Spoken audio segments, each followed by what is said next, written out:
স্থূলকোণী ত্রিভুজ। এই যে মনে করেন এটা এ, এটা ধরেন বি, এটা ধরেন বি, এটা ধরেন সি।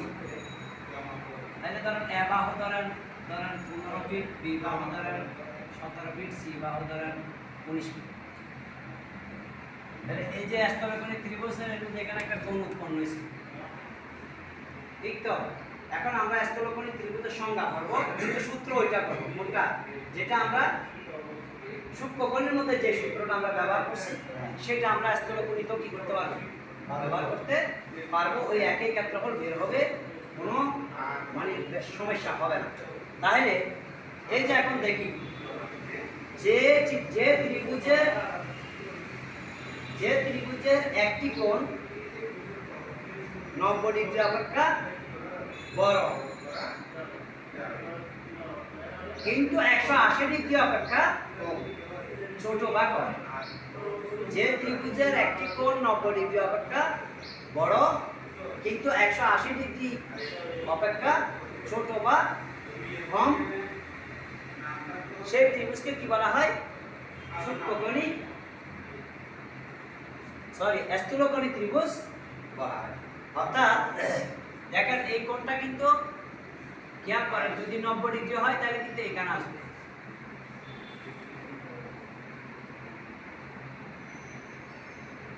দেখছেন? তাহলে বলতেছে যে ত্রিভুজের একটি কোণ 90 ডিগ্রি অপেক্ষা বড়, কিন্তু 180 ডিগ্রি অপেক্ষা ছোট বা কম, তাকে কি বলা হবে? স্থূলকোণী। তাইলে 90 ডিগ্রি থেকে বড় হবে, ঠিক আছে, তবে 180 ডিগ্রি থেকে ছোট হইতে হবে। যে ত্রিভুজের, হ্যাঁ বলছি না, একটা ওই ত্রিকোণমিতির যে বক্স আছে না, ওটা নিয়ে আসলে কিন্তু ওই বক্সটা দিলে আচ্ছা যাক, একটা পরের ক্লাস করব, অসুবিধা নেই। মানে একটা চান্দা আছে, চান্দার কথা বলতেছে, চান্দাটার কথা বলতে, যাই হোক অসুবিধা নেই। তবে আমরা যেহেতু জানি যে এটা কত ডিগ্রি, আমরা তো একটু আগে দেখাইছি যে এটা যদি আমরা বুঝি, এখানে হচ্ছে যে এটা 90, এটা 90, এটা 90, এটা 90, ঠিক না? তাইলে এই 90 ডিগ্রি অপেক্ষা কি বড় হবে, এই যে, কিন্তু 180 ডিগ্রি অপেক্ষা ছোট, সেটাকে কি বলা হবে? শেষ। তবে সূত্র কোনটা? ওই মানে রুট দিয়ে s * s - a s - b এবং s - c, এখানে s এর একটা মান বের করতে হবে। s হচ্ছে তিনটা বাহুর কি অর্ধ পরিসীমা। শেষ। তাহলে এটাও ক্লিয়ার হয়েছে না? তারপর আমরা যদি এটা হয়ে যায়, আমরা এখন এটাতে চলে যাব, সমবাহু ত্রিভুজ, সমদ্বিবাহু ত্রিভুজ এবং বিষমবাহু। এটা একবারে সহজ। মনে করেন আমি বলি এই ত্রিভুজগুলোকে, যেমন এটা ত্রিভুজ, প্রথমে এরা এটাকে কি করছে, এটাকে ওরা প্রথমে ভাগ করছে কোণ দিয়ে, আবার ভাগ করতেছে কি দিয়ে? বাহু দিয়ে। খেয়াল করেন, এখন প্রশ্ন হচ্ছে যে প্রত্যেকটা ত্রিভুজে কিন্তু তিনটা বাহুই থাকবে, আবার প্রত্যেকটা ত্রিভুজে তিনটা কোণও থাকবে, এরপর ভাগ কেন? অর্থাৎ একটা বাহু দিয়ে বের করে ওরা ভাগ করছে, একটা কোণ দিয়ে বের করছে। তাইলে আপনি এই তিনটা যদি বুঝে যান, এই তিনটাও কিন্তু ওই সূত্র দিয়ে হয়ে যাবে। তাহলে এই তিনটা কেমন? প্রথমে সমবাহু। তাহলে সমবাহু বলতে আমি একটু মুছে ফেলি, একটু করে দেখাই দিই আপনাদেরকে, একবারে সহজ, বেশি কঠিন না, যদি একটু মনোযোগ দিয়ে দেখেন একবারে সহজ।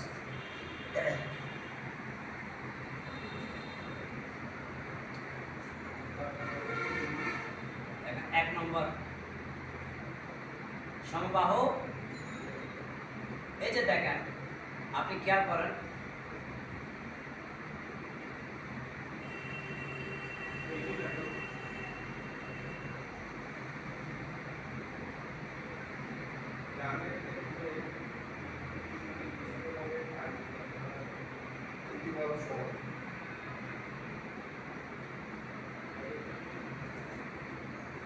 আর তো বুঝতে অসুবিধা কি? এটা তো বুঝতে অসুবিধা আছে, সংজ্ঞা লিখতে অসুবিধা হবে। যে ত্রিভুজের তিনটি বাহুই সমান, তাকে স্থূলকোণী ত্রিভুজের ক্ষেত্রফলটা কি হবে? সূত্রটা ওই যে আগের মতো, √(s - a) আগেরটা সবাই ঠিক, মানে সমকোণী ত্রিভুজ ছাড়া বাকি সবাই ঠিক।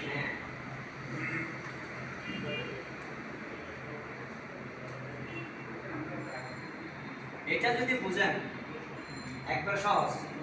অর্থাৎ আগের ত্রিভুজগুলোর মতো আমরা এগুলোকে মেনশন করছি কি দিয়ে? কোণ দিয়ে। তাইলে সেগুলোর ক্ষেত্রে আমরা কোণগুলোকে মেনশন করছি, কিন্তু বাহুর কোনো ফ্যাক্টর ছিল না সেখানে। সেখানে শুধু কোণ মেনশন করছি, ঠিক না? 90 ডিগ্রি অপেক্ষা ছোট বড় এরকম, এগুলো আমরা কোণ দিয়ে মেনশন করে ওগুলা ক্ষেত্রফল বের করে ফেলছি। আর এগুলা করবো যে কি দিয়ে? এখানে কোণ মেনশন না, এখানে কি বাহু মেনশন। তাইলে এখানে আমি দেখবো যেহেতু বাহু মেনশন, সেক্ষেত্রে আমি দেখতেছি যেহেতু এটার নাম হচ্ছে সমবাহু ত্রিভুজ। তাহলে দেখেন যে ত্রিভুজের তিনটা বাহুই সমান, অর্থাৎ এই যে এ বাহুও 12 গুণ, বি বাহুও 12 গুণ, সি বাহুও 12 গুণ। তাহলে তিনটা বাহু সমান, তাহলে সেটা সমবাহু ত্রিভুজ। এবং সেটার ক্ষেত্রফল কোনটা দিয়ে? ওই s * s - a s - b s - c এবং s এর মান অর্থ পরিসীমা দিয়ে শেষ। কোনো সমস্যা নেই। মানে আমার কথা হচ্ছে যে অনেকে আগে পড়ছে বা অনেকে পড়ার মধ্যে আছে, অনেকে পড়ার মধ্যে নাই, অনেকে হয়তো এখন মনে নাই, হয়তো একটু করে বললে মনে থাকবে। সব কিছু বাদ এখন ক্লিয়ার ঢুকে গেলেন মাথার ভিতরে, এখন ঢুকে যেতে হবে, এখন মনে রাখতে হবে, ঠিক তো? এখন এটা যদি সমবাহু হয় তাহলে এটার ক্ষেত্রফল সূত্র কিন্তু আগেরটা আমি আর লিখতেছি না। তাহলে আমি যাবো এখন সমদ্বিবাহু। এখন যাবো কোথায়? এটার সূত্র কি বলতেছেন? ওইটা আগেরটা একটাই। আমার কথা হচ্ছে যে যদি আপনি এরকম এই সূত্র আলাদা আলাদা সূত্র দিয়েও করে দেখতে পারবেন, এটা দিয়ে করে দেখতে পারবেন, বেশ কম হলে তখন আমাকে বলবেন, ঠিক আছে? এখন হচ্ছে কি, এরপর হচ্ছে সমদ্বিবাহু। সমদ্বিবাহু কি? তাইলে যে ত্রিভুজের দুটি বাহু সমান, যেমন ধরুন এই দেখেন সমদ্বিবাহুটা কিরকম, মনে করেন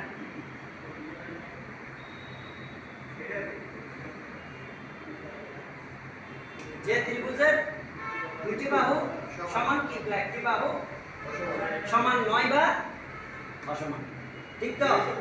তাহলে তাকে কি বলা হবে? সমদ্বিবাহু। এখানে দেখেন, এখানে কিন্তু কোণকে মেনশন করতেছে না ওরা, যেহেতু এটা বাহু বেঁধে করছে, এই জন্য এখানে কোণের কথাটা আসতেছে না।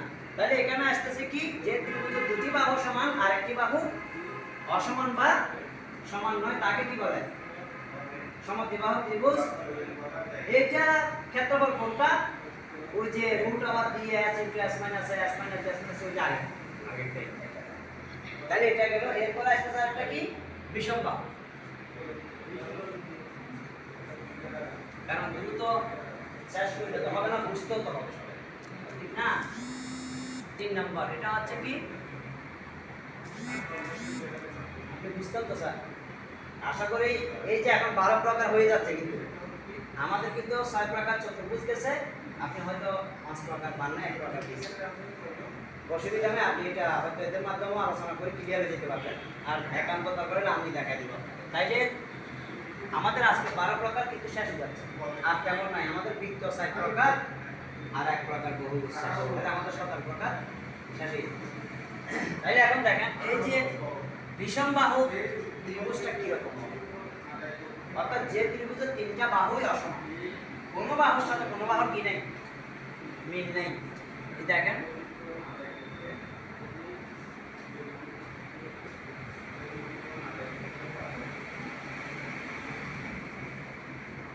যে ত্রিভুজের তিনটি বাহু অসমান, ওই যে এরকম একটা চতুর্ভুজ করছি না কি, এটা কোনটা? সমান্তরিক অনিয়মিত। হচ্ছে অনিয়মিত। হ্যাঁ, 6টা বাহু অসমান ছিল না, অসমান, হ্যাঁ। সেখানে চতুর্ভুজের ক্ষেত্রে সেটার নাম ছিল কি, অনিয়মিত চতুর্ভুজ। অনিয়মিত চতুর্ভুজের জমি পাবেন আপনি 80%। কয় পার্সেন্ট? 80% পাবেন, কারণ অনিয়মিত চতুর্ভুজ যেটা, এই ধরনের জমি আপনার কাছে কিন্তু আসবে 80%। ভালো করে খেয়াল করবেন। কিন্তু নিয়মিত আপনার নিয়মিত পাবেন যে 10%, আর বৃত্ত এবং ত্রিভুজ এগুলো পাবেন 10%। মোট কত হইল? 100%। অর্থাৎ 100% এটা ভাগ করে দেখাই দিব আমি। আপনি যে 100% জমি 17 ভাগের মধ্যে ফেলবেন কিভাবে, একটা কথা আছে না, 17 ভাগ আমরা 100% জমিকে 17 ভাগের মধ্যে আমরা ফেলে দিব। তার মধ্যে আমাদের অনিয়মিত যে জমিটা সেটা হচ্ছে কত পার্সেন্ট? 80%। এই যে একটু দেখেন, আচ্ছা এটা শেষ করে দিই এখানে, তাই এটা বুঝছেন?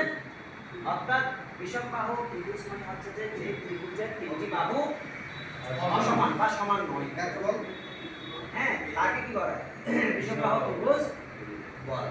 ক্ষেত্রফলটা হবে যে ওইটা দিয়ে হচ্ছে যেটা আমি এতক্ষণ লিখছিলাম রুট দিয়ে s * s - a s - b এবং s - c এটা মূলত বিষমবাহু ত্রিভুজের ক্ষেত্রফলের সূত্র এবং এটা দিয়ে ওগুলোও কি ওগুলো আমার আলাদা করে করতেছি ওগুলো কিন্তু আলাদা সূত্র আছে আমি ওদিকে যাচ্ছি না এতগুলো মনে রাখার দরকার নাই একবার দিয়ে কারণ এখন মানুষ সবাই ব্যস্ত যদি আপনি একান্ত যদি মনে করেন যে না আমি আলাদা আলাদা সূত্র শিখবো সমস্যা নাই বই পুস্তক আছে প্রয়োজন আমিও বলে দিতে পারবো সমস্যা হবে না কিন্তু আমরা যেহেতু জানি যে এই সূত্রটা দিয়ে 5টা হবে দরকার নষ্ট করা আর একটা হচ্ছে ওই হাফ ইনটু এটা কিন্তু আবার বিষমবাহুতে হবে সমভুমি হ্যাঁ এটা হচ্ছে হাফ ইনটু ভূমি গুণ উচ্চতা দিয়ে এটা স্পেসিফিক যে সূত্রটা ওটা দিয়ে কি আপনাকে এর ক্ষেত্রফলটা বের করতে হবে তাহলে মোটামুটি আপনারা এতটুকু তো বুঝছেন এবার আমি যেটা এই 100% যে 17 প্রকার জমির মধ্যে আপনার একটা ভাগ আসবে সেটা একটু করে দেখাই দিই দেখেন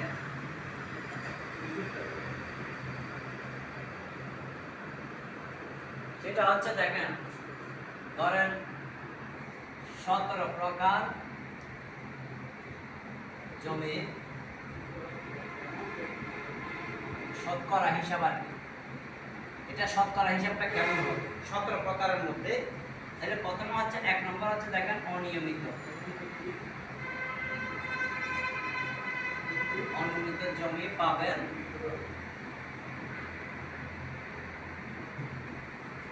80%। 2 নম্বর নিয়মিত হ্যাঁ নিয়মিত ও ত্রিভুজ ও বৃত্ত পাবেন কত 10%। ঠিক আছে 3 নম্বর